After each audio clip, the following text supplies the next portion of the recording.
When someone is rude to us, our instinct is often to take it personally. The sharp tone, the dismissive glance, the cutting words, they land on us like tiny arrows. And in that moment, it feels like the person is attacking who we are. But the truth is, more often than not, their behavior has far less to do with us and far more to do with what's going on inside them. Rudeness at its core is rarely about the target. It's usually about the source. People carry invisible burdens, stress from home, struggles at work, disappointments they haven't voiced.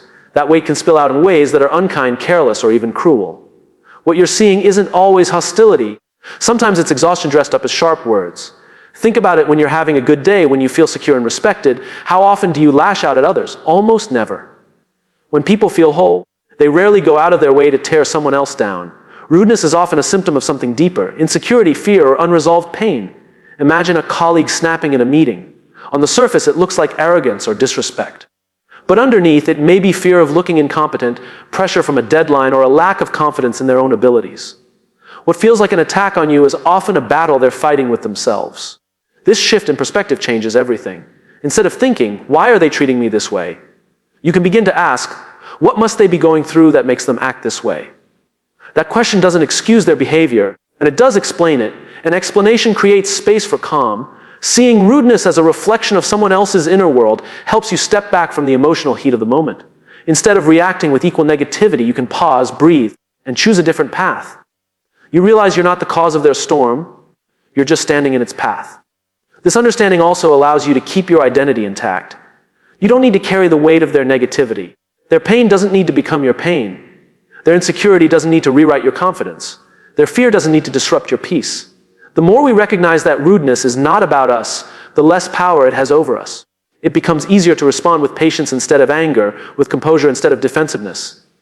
It's not that we ignore the behavior, it's that we see beyond it, to the human being behind the mask of negativity. When someone speaks to us with disrespect, the natural impulse is to fire back.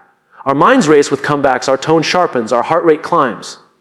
But in that moment, what feels like power is actually a loss of control. The real strength comes not from matching their energy, but from pausing long enough to decide what energy we want to bring into the exchange. A pause may seem small, almost insignificant. It could be just a few seconds of silence, a slow inhale before speaking, or even the choice to say nothing at all. Yet in those moments, something important happens. Emotion stops driving the wheel, and intention takes its place. That space is where composure is built. Think of silence not as weakness, but as strategy. When you don't rush to respond, you give yourself the chance to think clearly. You remove the fuel from their fire. A rude comment left unanswered loses some of its sting, because it can't hook you the way it was designed to. Imagine someone cutting you off mid-sentence in a meeting. Every instinct pushes you to interrupt back to reclaim your ground. But if you pause, breathe, and hold your silence for just a moment, the dynamic shifts. You come back into the conversation with steadiness instead of heat, and steadiness always commands more respect than noise. The pause also disarms the other person. Rudeness often thrives on reaction. It feeds on the conflict it creates. When you don't immediately react, you deny it the fuel it needs. That doesn't mean you suppress your feelings. It means you channel them more deliberately on your terms rather than theirs. In leadership, this principle is especially powerful. The leader who pauses before responding sets the tone for the entire room. Silence signals control, and composure communicates authority without aggression. People trust those who can stay steady in turbulence more than those who are quick to anger. Even in personal relationships, a pause can transform tension. In an argument, it gives both sides a moment to breathe. It shows restraint, which often invites the other person to lower their guard too. Sometimes the most loving thing you can offer in a heated exchange is not more words, but a brief, thoughtful silence. The pause is not about suppressing your voice. It's about strengthening it. Words spoken after reflection carry more weight than words spilled in the heat of reaction. Composure isn't the absence of feeling, it's the mastery of expression. Every rude interaction feels like a personal strike. The words cut, the tone stings, and the body language can feel like rejection. But what if we shifted the way we see these moments? What if, instead of viewing them as insults, we began to see them as opportunities, as training grounds for our own emotional strength? When you reframe the encounter, the power dynamic changes. Instead of being the victim of someone's negativity, you become the one in control of how the story unfolds. Their rudeness stops being a verdict on your worth and becomes a challenge to your resilience. That small shift in mindset can make all the difference. Think of athletes in training. They don't get stronger by avoiding resistance, they grow by facing it. In the same way, you build emotional strength not by avoiding rude people, but by learning to stay grounded when you're confronted by them. The encounter is the weight you lift, not to prove them wrong, but to prove yourself steady. Imagine someone rolling their eyes at you during a conversation. Your first reaction might be irritation or embarrassment. But if you reframe it, you can ask, how calm can I stay in this moment? How can I hold on to my dignity even when they try to undermine it? Suddenly, the focus is not on their disrespect, but on your ability to rise above it. This perspective also removes the sting of personalization. When you see it as a test, you no longer need to ask, why me? Instead, you recognize, here's a chance to practice patience. Here's a chance to strengthen my character. The encounter shifts from an attack to an exercise. Reframing also builds resilience over time. Each rude comment you meet with composure strengthens your ability to face the next one with even more ease. You begin to trust yourself more. You realize that your peace is not at the mercy of someone else's bad day. In leadership and relationships alike, this mindset is invaluable. People will always bring their frustrations, their insecurities, their negativity. But when you treat each encounter as practice for your own growth, you never walk away empty-handed. You gain experience, perspective, and confidence in your ability to stay calm under pressure. The encounter is no longer about proving yourself to them. It's about proving to yourself that you are stronger than the negativity aimed at you. Each rude interaction becomes less of a wound and more of a workout, one that builds a quieter, deeper kind of strength. There's a difference between reacting and responding. Reacting is instinctive. It's what happens when our emotions grab the wheel before our reason can catch up. Responding, on the other hand, is intentional. It's the choice to pause, to reflect, and to act in a way that aligns with who we are rather than how we feel in the moment. When someone is rude, it's easy to let the sting dictate our behavior. A sharp comment triggers a sharper reply, and suddenly the exchange escalates into something bigger than it needed to be. But in that moment, if we stop and ask ourselves, what outcome do I want here? The entire trajectory can change. Reaction is about them.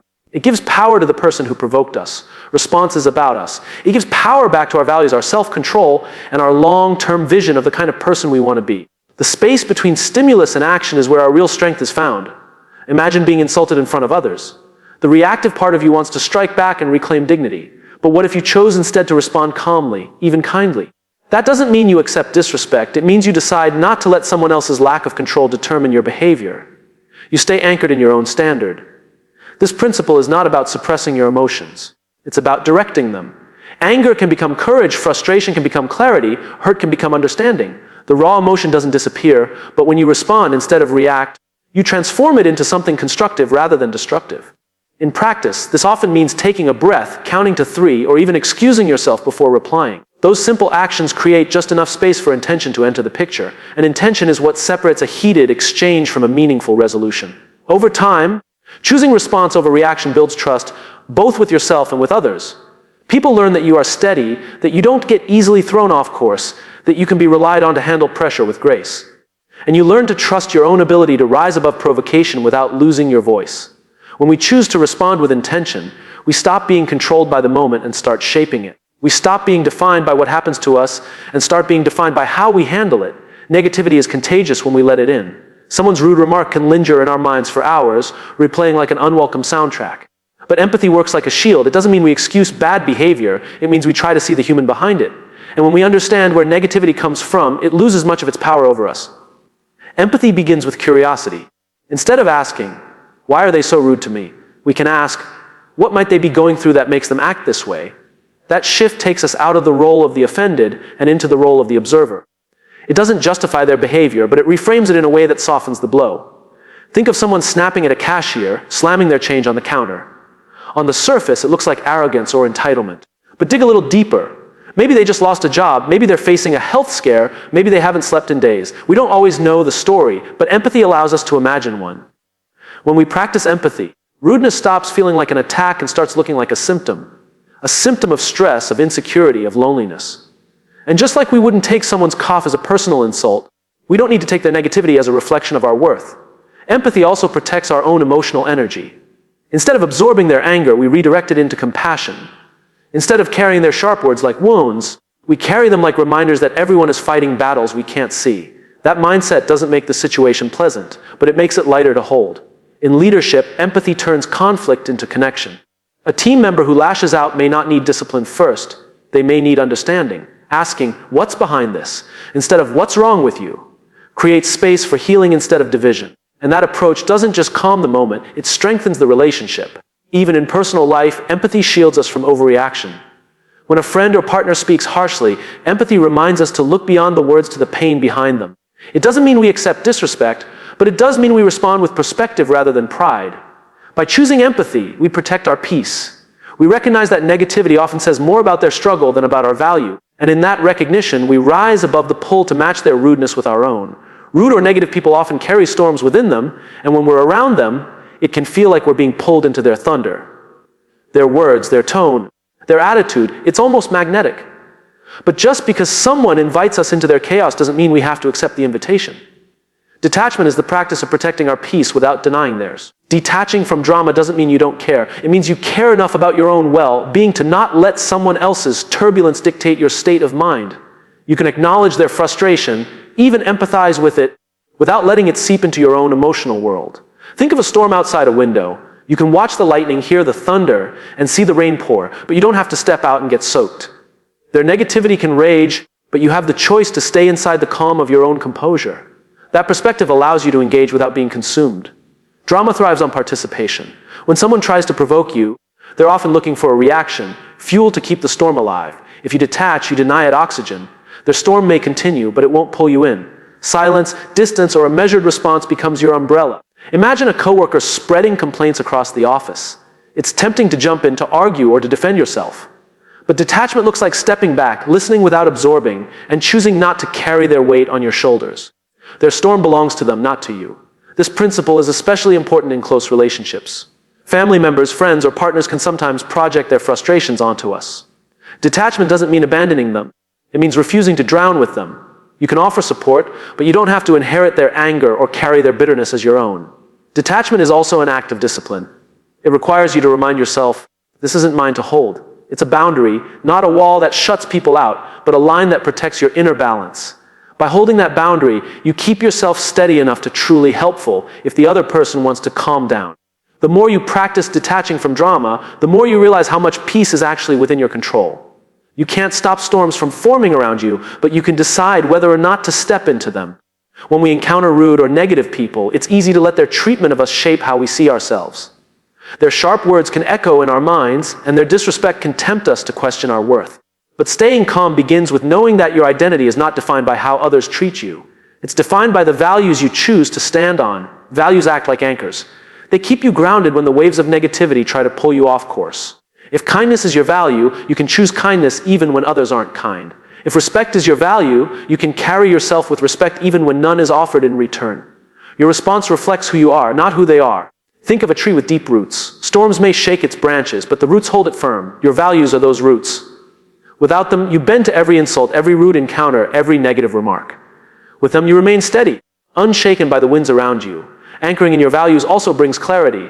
When you know what you stand for, you don't waste energy on proving yourself to those who misunderstand or mistreat you. You simply continue to act in alignment with your principles. Their behavior becomes noise, your values remain the signal. Imagine someone mocking your ideas in a group setting. The easy route is to snap back or shrink down. But if you're anchored in confidence, respect, and patience, you don't need to mirror their behavior. You can respond with calm assurance, reminding yourself that their judgment doesn't rewrite your truth. This is not about being passive. Anchoring in your values means you still speak up, still draw boundaries, still stand firm. But you do so in a way that reflects your principles, not their provocation. You're not reacting to who they are, you're responding from who you are. Leaders who embody this principle inspire trust. People feel safe around someone who won't be tossed around by every rude comment or every moment of tension. Anchored in their values, they create stability, not just for themselves, but for those around them. The more you root yourself in your values, the free you become. You no longer depend on approval, politeness, or validation from others to feel secure. Your sense of self remains steady, grounded, unshaken, because it rests on something deeper than the shifting behavior of those around you. Conflict is uncomfortable. Rude encounters make our hearts race, our thoughts spiral, and our patience thin. Yet within that discomfort lies an opportunity. Every negative interaction can either pull us down or build us up, and the choice is ours. When we choose growth, rudeness becomes less of an obstacle and more of a training ground. Growth begins with patience. When someone tests your composure with their sharpness, you have the chance to stretch your ability to wait, to breathe, to resist the urge to retaliate. Each time you practice patience, it strengthens just like a muscle. What feels difficult today becomes easier tomorrow. Rude encounters also build resilience. Life will always hand us critics, complainers, and aggressors. By facing them with calm rather than chaos, we prove to ourselves that we can withstand turbulence without breaking. Resilience isn't built in quiet moments. It's built in the heat of challenge, in the very situations we wish we could avoid. Leadership is also forged in these moments. People notice how you handle conflict. They watch how you respond under pressure. If you can stay calm in the face of rudeness, you set an example that others instinctively want to follow. Leadership isn't about titles, it's about influence, and influence grows when others see you choose dignity over drama. Think of rude encounters as feedback loops for your growth. Did you lose your temper too quickly? That's a chance to work on self-control. Did you withdraw in silence when you should have spoken up? That's a chance to practice courage. Every experience becomes a mirror reflecting not just their behavior, but your progress. Reframing conflict in this way also reduces fear. Instead of dreading rude people, you begin to see them as teachers, uninvited ones perhaps, but teachers nonetheless. They give you the raw material to shape yourself into someone stronger, steadier, and more capable. Over time, what once triggered frustration now triggers awareness. You begin to see rude encounters not as personal battles, but as personal practice. They no longer feel like threats to your peace, they feel like exercises that deepen it. Each conflict becomes a stepping stone rather than a stumbling block. By choosing growth in the face of rudeness, you transform what could have been wasted moments of anger into meaningful moments of development. And the more you practice this, the more you discover that even conflict can serve as fuel for becoming the person you want to be.